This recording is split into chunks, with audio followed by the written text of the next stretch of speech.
G'day, my name is Greg Lee and this is Dave Moore. We're both from Hunter Bible Church, and what we're talking about today is transitions. Transitioning from a congregational pastoral model to having specialists or focus, area pastors, and then to this strange thing called having focus pastors or a matrix. Dave, I want to start by asking you the question. Why would you change it all from a congregational model to having specialists or a portfolio model? Yeah. I think, it's one of the things. There's heaps of reasons why you would. There's heaps of great reasons to do it. I think one of the key reasons is love. That you want to love the people in your church, and you've got multiple congregations. I think what normally happens is you have the congregational model where you've got one congregational pastor over one congregation, another pastor, another congregational pastor over another congregation, and they're loving those people.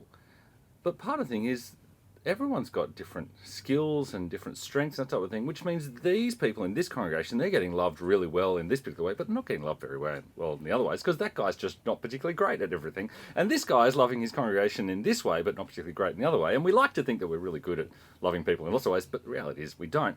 And so having a purpose model where you move to that model where those congregational pastors, they can love more people in the ways that they are really good at loving those people, so that more people get loved in more ways better. So one of the key things I think that even when we went to it, this is for us, we're just going to love people. We're going to do a better job of it. Yeah, so the classic, the guy who loves mission is going to have a really evangelistic congregation. Yeah, sometimes not so good in training. And that's right. Then you got this guy who's really great at pastoral care, not so great at mission. And yeah. we do... they talk about owners of dogs kind of end up looking like their dogs. Yeah, that's right. Congregations end up looking like their pastors. They do. And I think that's one of the things that, as we've talked to people, like we've had conversations with people who are in the congregational pastoral model, and they're trying to wrestle with the question of how do we get there. And I think one of the things we struggle to see how much we affect our own congregation.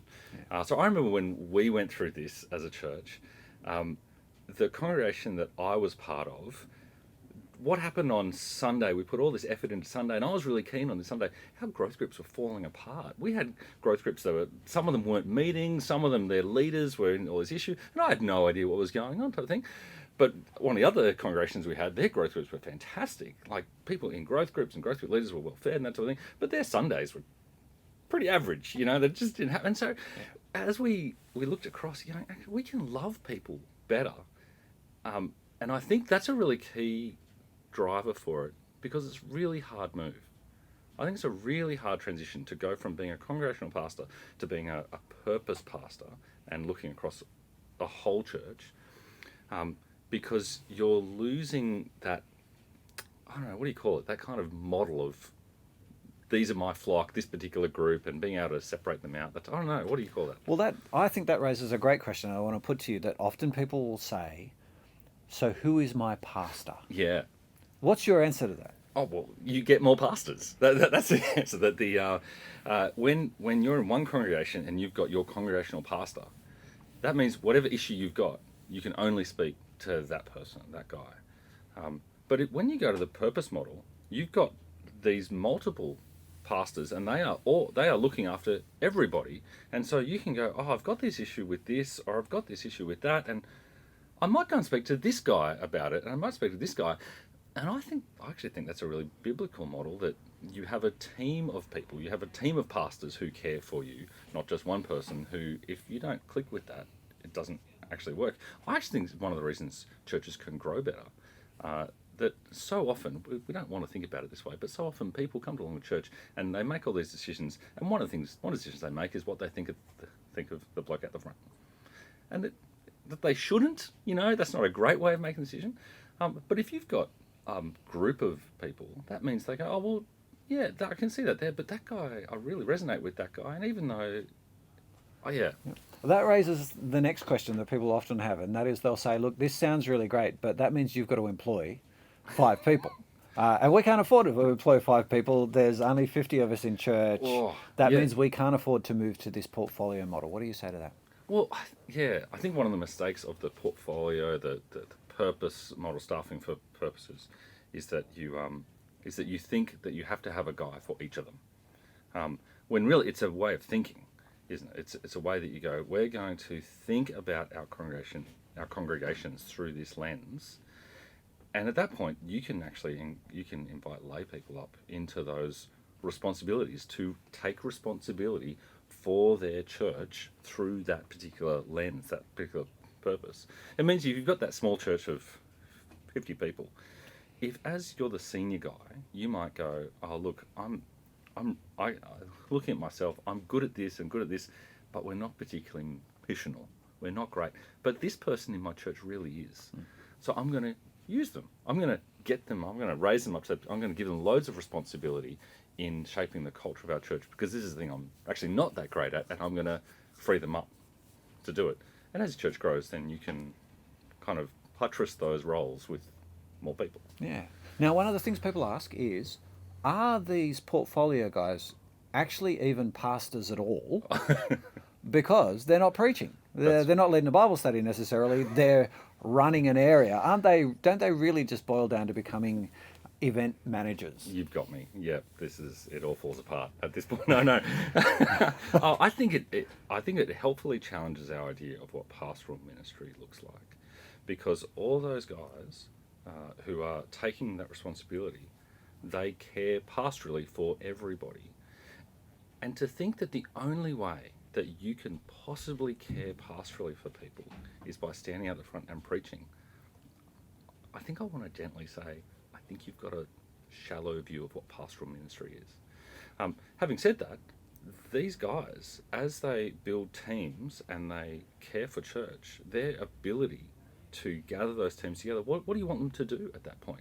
You want them to open the Bible and set the vision for that particular purpose in their church from the Bible. That is, you want them to be Bible guys, deeply Bible guys, and so every opportunity they get. I think this is one of the lovely things we've seen here is, as various of our pastors have moved from, quite a lot of us like we're preaching regularly to preaching less regularly, they could see the value of it to the wider church and going, actually, me not preaching all the time is actually helpful. Like, I'm not the best preacher. We've got other people on our staff team who are much better preachers than me, so it's going to love more people.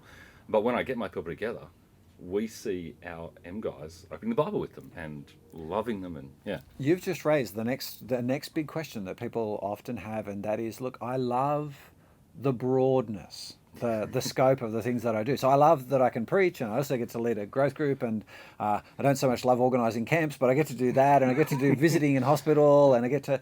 often people feel like that if they were to move to a portfolio ministry, that really it's making them narrow, it's cutting out a lot of things they enjoy, and actually making them unemployable. Right. Yeah. See, I want to play bad cop. I want to go. Well, there's things to think through here. So, my first thought is, how much of that desire is actually me just doing what I want to do. I remember a conversation we had as a staff team as we went to the M's from a congregational model, where we looked at each other in the eye and we all said, we're all resigning our jobs. We're all choosing to take off the congregational pastor hat and put on the church pastor hat for this particular lens, and choosing to do the best for people as what they need us to do. I think that's where it comes down to. It's putting church's needs above my own. I mean, this is something you've had to do. You've had to move from being the guy who meets one-to-one with all these people to meets one-to-one with staff, and very rarely gets to hang out with people and that type of thing. And there's that shift that happens. It's not a shift that we love. We don't do it because we go, oh yeah, I really love just doing one thing. We do it because the kingdom, we're going to serve the kingdom best by doing that one thing. And so by preaching less, by not doing those particular things, by having to focus on those things, I don't think that makes us less employable. I think that's what it shows, is that you're humble and that you are willing to do what's best for the kingdom, and you're going to become really good at that particular thing. I think that's a really employable thing that you couldn't change in the future. You can change and do other things. Yeah. I guess it comes down to that question of will I love a particular aspect of shepherding, or will I love the sheep? Yeah, yeah, that's it. If I Yeah, love the sheep, I'll do what the sheep need. whatever the sheep Yeah. need. Yeah. Now, one of the things that comes along often with purposes is the idea of a focus pastor, and it's not every purpose church has it, or portfolio church has it. What is this weird thing called a focus pastor? Yeah, yeah. So it's one of those things. If you're in a congregational model at the moment, thinking about what a focus pastor is might be a little bit of a stretch at this point, because so what you think of from a congregational pastor, you're going, okay, let's look at our congregations through these lenses, through these purposes, and work out how we can staff and care for the sheep through those lenses. But say that you had three congregations meeting on a Sunday, and say you had like you had those purpose pastors looking after those particular things. You're going to get to a point where across three congregations, the guy who's looking after mission, for example, he's probably going to roll out the exact same thing across all three. He's going to go, what's the best thing? What's the easiest way for me to get mission happening and evangelism happening at these three? He's probably going to make the same thing happen. Or the person who's running your Sundays and getting people to adore God and that type of stuff, he's probably going to roll out the same thing.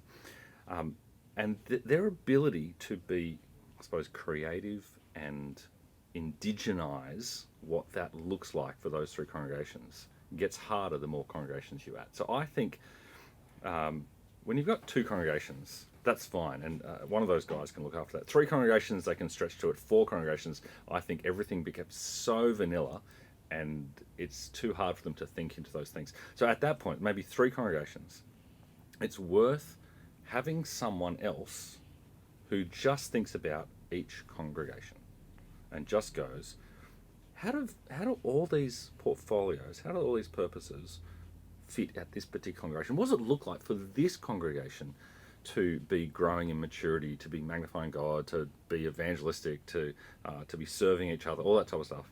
Because as they do that, they're going to indigenize it. They're going to make it work for them. So you can see this in a classic way. If you've got a classic 8 a.m. service and a 10 a.m. service and maybe a 5 p.m. service, you're naturally going to have a different demographic of people.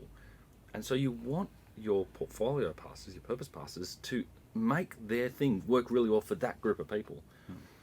What a focus pastor does is nag them to make that happen. What was the word that we used? Agitate. Agitate, yeah. Yeah. Just that thing. I love the word nag, because nag goes, I don't know who it was. Someone said nagging is what wives do when they tell you the truth. Yeah. That's what nagging is. Nagging is being told the truth again and going, yeah. I know I should do that. So we gave our focus guys 3 jobs. They had to push for quality to make it better. They had to push for indigeneity to make it match this congregation, and opportunity. That here's something that you hadn't seen. And now here is my question for you. The focus pastor sounds a lot like just a congregational pastor. So isn't this just having moved away from congregational pastors, isn't it just smuggling a congregational pastor back into the mix? I hope not. I mean, I think that would be the danger of it. And so what a focus pastor needs to do is to see their role as to work through the portfolio pastors, through the purpose pastors. So when they want to get something done, when they go, here's an opportunity, they don't take it. They are the ones who go and nag the guy over growth groups and go, hey, you should do a whole term on this. Why haven't you done a whole term on this? When can you do a whole term on this? Because this congregation needs it. And you got to give me a good reason why you don't. And so that's their job is not to step into the congregation to make those changes happen. Their job is to speak to those portfolio guys. One of the ways we've made sure that happens is that we've restricted their time. If you give a focus guy, if you make someone the focus guy and you give them loads of time, they're going to bleed their way in. They'll do it themselves. They'll just take control. And the portfolio guys will let them.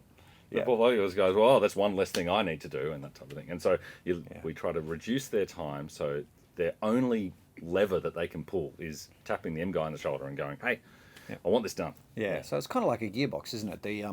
The congregational pastor is direct drive. He sees an issue and he goes straight to work.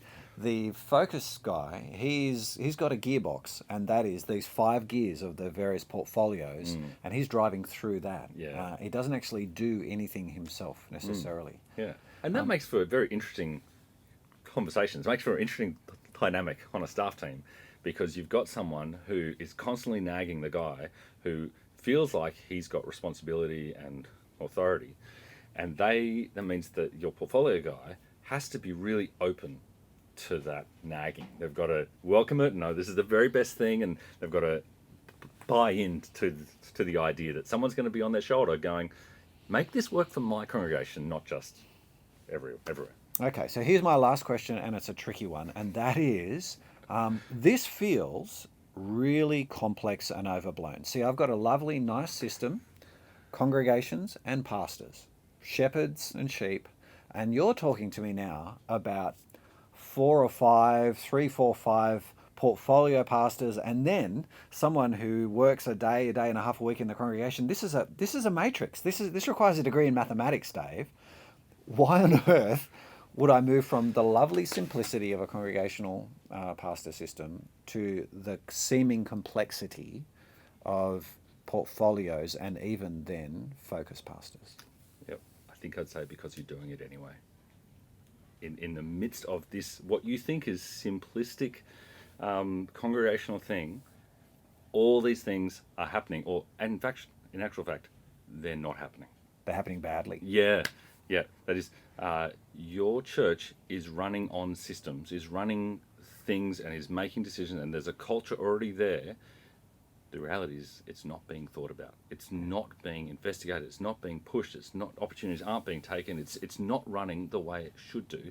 Now, if you can show me another model that makes all those things happen, fantastic. Show me. Like that's great. This is by no means is this the only way to do it.